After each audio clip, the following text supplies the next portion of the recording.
Alara is a 30-year-old woman who lives in a small, active town located between beautiful hills and boundless space. While she was sweet and kind, she had probably the highest levels of imposter syndrome that could ever be expected.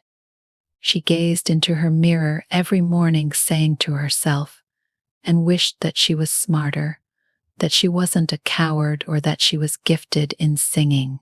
On a one day, while walking in the marketplace, Ilara chanced on a shop that she has never seen before. On the wooden door there was a small carved plate that said, "The Mirror of Truth." The girl could not help herself but follow him, so with great curiosity she walked in.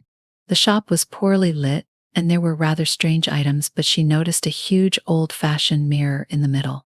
The frame of the mirror glowed as if it had something of its soul within it. The glass she saw not only herself, but something more. There came an old-looking man who owned the shop. Yes, his eyes looked like he was full of mischief. "This," he said, pointing at the mirror, "is not your regular mirror. But it doesn't tell us who you are, rather it tells us who you might be or who you wanted to be when you grew up." Ilara hesitated. "How does it work?" The shopkeeper smiled. "Peer into it, it will show you how much are you capable of. But what is seeing? Seeing is only the beginning." When he said, "Never doubt that a small group of thoughtful, committed citizens can change the world. Indeed, it's the only thing that ever has." A small group of those citizens offered this commentary. Ilara peered into the mirror. Much to her own amazement, the mirror revealed to a woman who was boldly addressing a congregation with an impassionate speech. She was elegant, courageous, and professional, and this made her the role model of most women that were alive when she was alive. "But that is not me," Ilara said in a whisper. "No," the shopkeeper answered me. "But it could be. What's stopping you?" Ilara thought about it. What she never could stomach was public speaking. Even thinking about it made her feel sweat on her palms. "Police advise that one should start small," said the shopkeeper. "Speak up in conversations. Practice with a friend or have a friend witness your practice. Every step will make you inch closer to that person you see today." Late that evening, there was Ilara in front of the mirror in her bedroom making a rehearsed speech she wrote. Because of the fluency of her shaking in the beginning, before she became gradually more composed with each try. Weeks flied by, then she offered herself to speak at a function of the community. This was all rather shaky, but as she concluded her speech, the clapping brought with it a feeling of self-assurance that was not before there.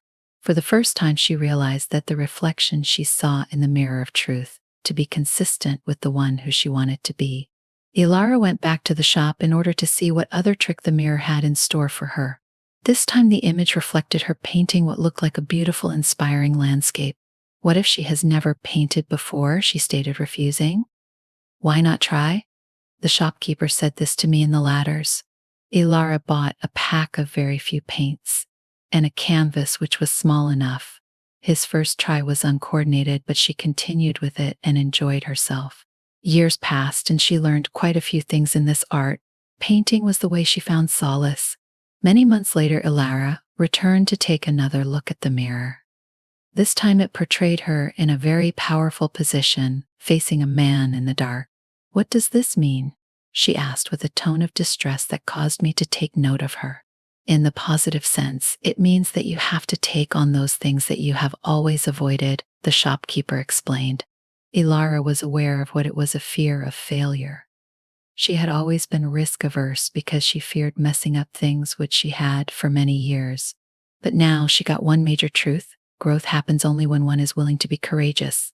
Hence she said to herself, "I will apply for a job I've always wanted, but never thought I was fit to apply for it." The whole process was not easy one, and she struggled at first, but she did not quit. Over time, she got the break that she had been so much seeking. A year later, Ilara was before the mirror of truth for one final time. This time, there was actually no separation between her real self and her reflection. She smiled, realizing the truth as, with the cliché goes, "I may be who I've always been, but I recognize it now." The shopkeeper nodded. "The mirror didn't change you, Ilara." I quote her confidently, mustering my best sarcastic tone. "It only let you see what was already inside. You did the rest." After this, Ilara leaves the shop of William, where the sun is shining much more brightly now. She had come to understand that self-actualization was not change of identity, was not about a total metamorphosis. It was about discovering who and what had been lacking all along. And so, with every move she proceeded, not towards some impeccable model of womanhood, but towards improvement, not in that mirror, but in that heart willing to move from zero to its highest level of greatness.